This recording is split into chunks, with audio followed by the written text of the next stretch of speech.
Emergency room visits spike almost 30% during the summer months, and 40% of pediatric ER visits happen between May and August. That's why we have Dr. David Rzutko with Priority Health with us today, because these visits are preventable.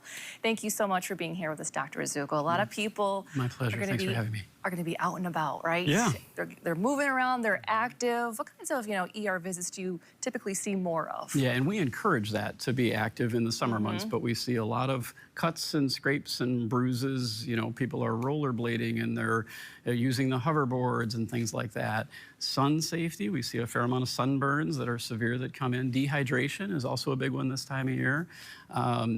Everything from splinters to bumps and bruises. So let's start off with heat-related illnesses. What can people do to avoid that? Yeah, prepare ahead. So the body, we tolerate cold a lot better than we tolerate the heat, right? We can always put jackets on, but when it's warm, we can only take off so much.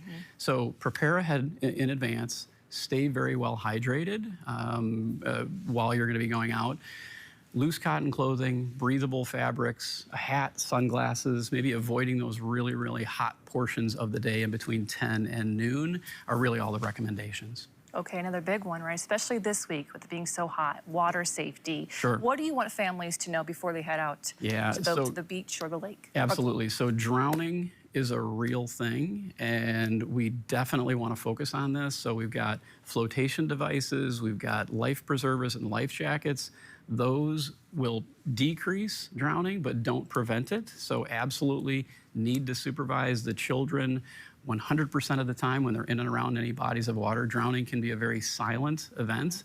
Kids will slip under the water and that's pretty much it. It's not as what you see sometimes on TV.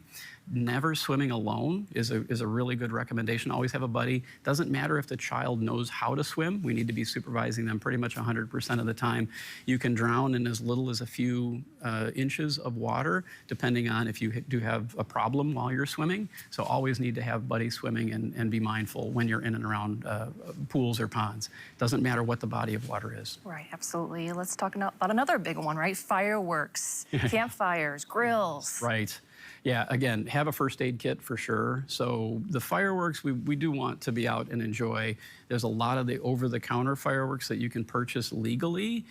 Burns are a real thing, and that's kind of a sobering statistic that regardless of what the firework is, we will have folks that are going to suffer burns.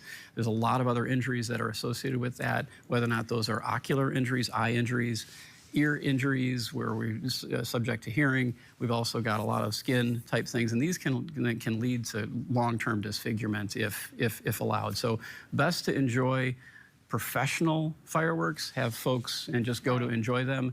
We always want to kind of think about the sparklers with the young kids.